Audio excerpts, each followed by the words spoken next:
नमस्कार, स्वागत है आप सभी का फास्ट न्यूज इंडिया में। मैं आप सबके साथ नीतू सिंह। आइए नजर डालते हैं आज के तमाम बड़े खबरों पर।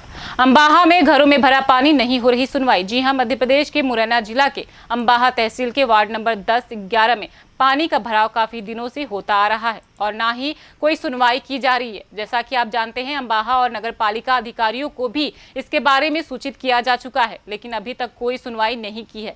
यहाँ के प्रमोद पार्षद जो हैं, उन्होंने भी कई बार अपनी अर्जी लगाई कार्यकर्ताओं से, लेकिन कोई सुनवाई नहीं हुई। एक बार नगर पालिका अम्बाहा सीएमओ साहब भी आए, लेकिन उनसे भी कोई असर नहीं हुआ। घरों में पानी बहुत तेजी से भरा हुआ है, इससे लोगों को काफी परेशानियों का सामना करना पड़ता है।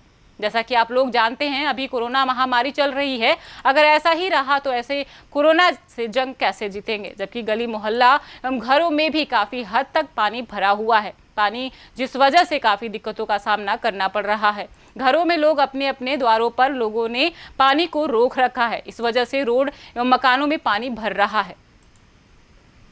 आइए देखते हैं मध्य प्रदेश के सुनवाई अम्बाहा से हमारे संवाददाता पवन किरार की रिपोर्ट।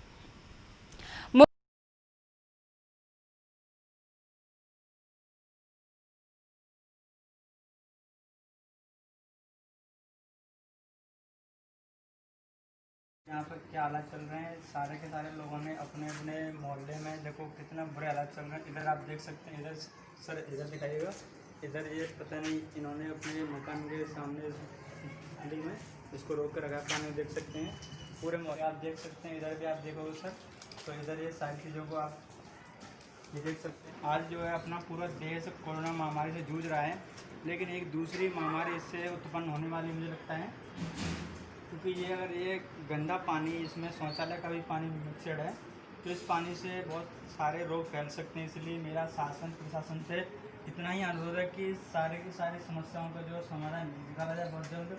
अगर ऐसे समाधान नहीं निकाला गया तो एक बड़ी बीमारी उत्पन्न हो सकती है, क्योंकि आप देख सकते हैं सर, इधर भी मोहल्ले में और जस्ट इसके बाद के लिए एक और भी सर उस मोहल्ले में भी बहुत सारा पानी भरा पड़ा है।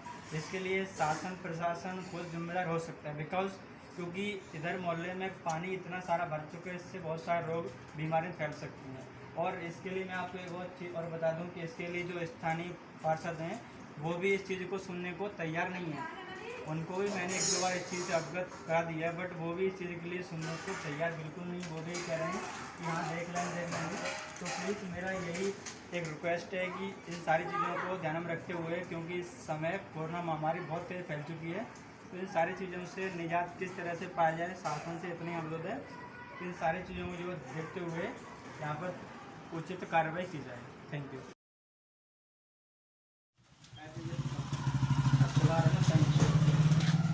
और आइए यहाँ से कुछ लोगों से बात करते हैं।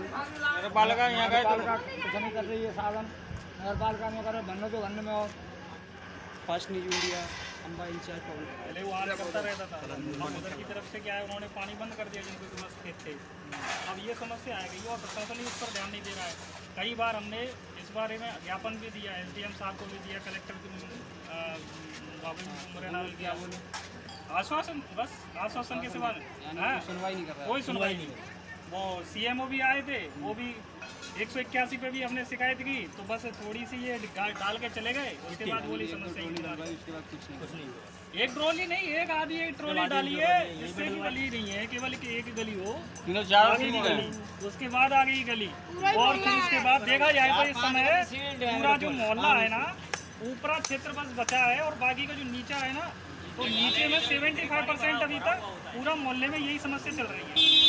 तो जब तक प्रॉपर निकास नहीं होगा तब तक ये समस्या बनी रहेगी, और इस पर प्रशासन बिल्कुल ध्यान देना ही नहीं। तो यहाँ किस तरीके से पानी का आतंक है आप देख सकते हैं। इधर पानी कितना रुका हुआ, आदमी कितना परेशान है। इधर तो एक बारिश चली रहा है, कोरोना अगर इस तरह से हो रही गंदगी तो एक दूसरी बीमारी बढ़ने का बहुत बड़ा खतरा हो सकता है। ठीक है ना, क्योंकि दूर तक पानी चाहिए। तो देखिए भाई, यहाँ पे इतनी बड़ी समस्या है। यहाँ के जो स्थानीय लोग हैं, मेरे भाई बंधु, उनसे मैं जानना चाहूँगा उनकी राय क्या है कि इस पानी को इस तरह से देखते रहेंगे या फिर इसके लिए कुछ न कुछ उपाय हो सकता है। तो भाई आपकी राय क्या है इसके बारे में? हमारी राय है सर, यहाँ पर कोई सुनवाई नहीं हो रही है। फर्स्ट में हम नगर पालिका भी गए थे जी, वहाँ पे कोई सुनवाई नहीं थी। उन्होंने कहा जो ऐसा चल रहा है वैसे चलने दो, और यहाँ तक एसडीएम ने यहाँ पे दरखास्त पहुँचा दी है। मुरैना भी गए थे, वहाँ पे कोई मिला नहीं था हमको। पर यहाँ पे रोक लगी है सब जगह, तो सोचा गया है कि यहाँ पे जहाँ तक पानी भरा हुआ है भरा रहने। मुर्गी फार्म में लगी भीषण आग, अग्निशमन को सूचना। जी हां, खबर उत्तराखंड के जिला उधम सिंह नगर गदरपुर से है। गदरपुर थाना क्षेत्र स्थित ग्राम लखनऊ रोड पर एक पोल्ट्री फार्म में भीषण आग लगी, जिससे कई मुर्गियां आग के हवाले हो गई। वहीं इस हादसे में लाखों के नुकसान की खबर है और सबसे हैरानी की बात तो ये है कि इस घटना की सूचना फायर ब्रिगेडर को दी गई, लेकिन इससे लोगों की ही मुसीबत बढ़ गई।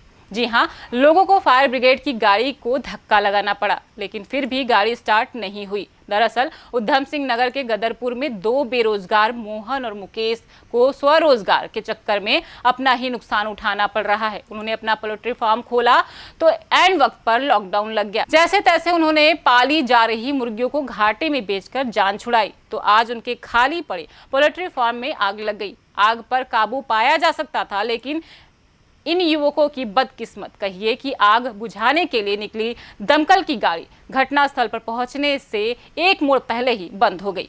गांव वालों ने बहुत धक्के लगाए, लेकिन वाहन स्टार्ट नहीं हुआ। आइए देखते हैं उत्तराखंड के गदरपुर से हमारे संवाददाता सानुर अली की रिपोर्ट।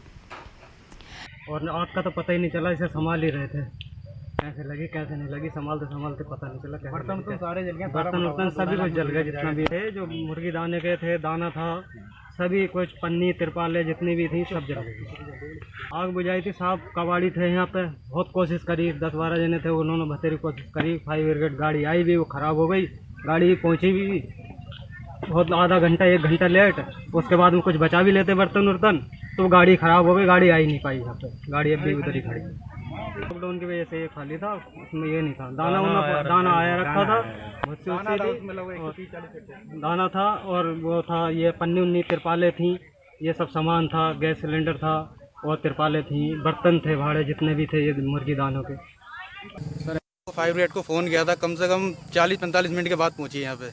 वही फार्म पे आई भी नहीं, रास्ते में ख़राब हुई वो, कि इसमें कुछ दाना पड़ा था 130-40 कट्टे, वो भी जल गया है। बाकी जो है मोटर ही पड़ी थी अंदर, मोटर भी जल गई है। साइकिलों के लिए जो भी अंदर खड़ा था सारा कुछ जल गया है इसमें बचा कुछ नहीं है। बैंक से वो जो इसमें लगाया था वो सारा खत्म है इसमें, जो भी स्टेम है अभी नहीं गया। यहाँ तक खेत तक पहुंची थी फार्म तक, वो रास्ते में खराब हो गई, गेट पे ही वो धक्का लगा के स्टार्ट भी करी, स्टार्ट भी नहीं हो पाई वो अभी तक यहीं पे ही खड़ी है, फार्म आई नहीं। पूरा मामला क्या है, गाड़ी वहाँ से स्टार्ट होकर के आई राजकीय इंटर कॉलेज गदरपुर से, और यहाँ जैसे हम लोग कार्रवाई करना चालू किया, कभी गाड़ी अचानक बंद हो गई, फिर इसके बाद वो गियर नहीं लग रहे हैं, उसके गियर फ्री हो गए। अब तो वो ड्राइवर बताएंगे, वह RTO कार्यालय यहाँ रुद्रपुर से होता है। इसका फिटनेस होते हैं, फिटनेस अब डेट देखनी पड़ी कि ड्राइवर को पता है, डॉक्टर तो वहाँ है ना। तो ये जो आग नहीं बुझा पा रही है, किसकी जिम्मेदारी है? आप सिर्फ गाड़ी पे टालना चाहेंगे या और कुछ कहना चाहेंगे इस पर? और इसमें क्या बताएं, हम तो आए थे आग बुझाने ही, अब गाड़ी अचानक ख़राब हो गई तो मैं क्या करूँ। चीन की कायराना हरकत से सुंदरबनी में फूटा गुस्सा। जी हां, चीन के कायराना हरकत से सुंदरबनी में फूटा लोगों का गुस्सा, किया प्रदर्शन। चीन के लद्दाख गलवान नदी में भारतीय जमीन पर कब्जा करने के लिए धोखे से 20 भारतीय जाबाजों की हत्या की। आज हिंदू जागरण मंच जिला सुंदरबनी ने चीन के राष्ट्रपति शी जिनपिंग का पुतला फूंकते हुए चीन विरोधी नारे लगाए। हिंदू जागरण मंच के कार्यकर्ताओं ने चीन के खिलाफ जमकर नारेबाजी करते हुए भारतीय सेना की हौसला अफजाई के लिए बुलंद आवाज में जिंदाबाद के नारे लगाए।